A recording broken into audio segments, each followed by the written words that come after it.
these are challenges, but in actual fact, they are opportunities.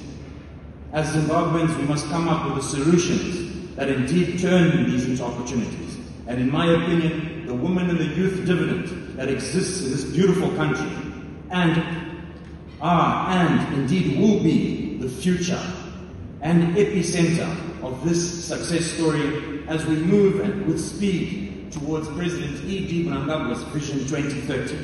Distinguished guests, the transformation of our rural economy begins with intelligent utilization of our land.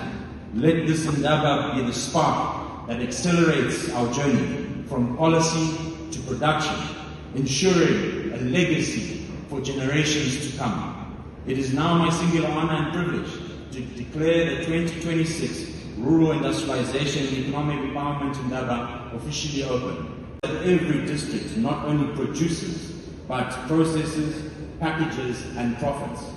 To underscore the importance of value addition, I would like to give you two examples that I always use in tobacco. In my former ministry, we launched the Tobacco Value Chain Transformation Plan, which has value addition at its heart. Those that smoke cigarettes, you pay $1 for a pack of cigarettes. That pack weighs only 25 grams, which means it's $40 United States dollars per kg. Yet that tobacco would have been bought from an auction floor for about $4. If you look at cigars, again, an example I always use, because we do produce cigars in Zimbabwe. That simple cigar, when you put it on scale, you're paying 6,667 United States dollars per kg. But again, that tobacco is bought from an auction floor for anywhere from $4 to $6. So the 352 million kgs we produced last year only gave us $1 billion worth of value. This year we're expecting around 400 million kgs of tobacco, which is likely to get to about 1.2 billion.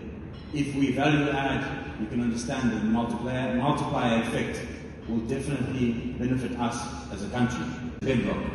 As the newly formed Ministry of Land and Rural Development, we recognize that there is no production without the land and the communities who steward it.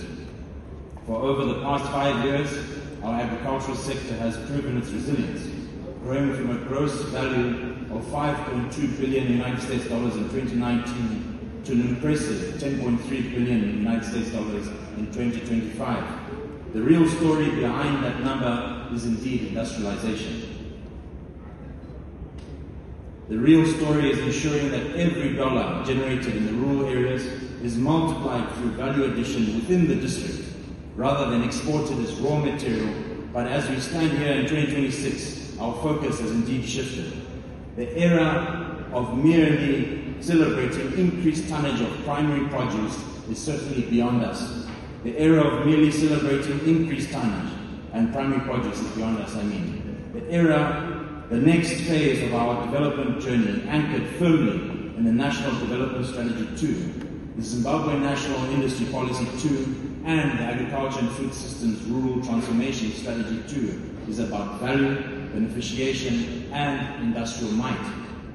For too long, our rural economies have been tethered to the base of the value chain.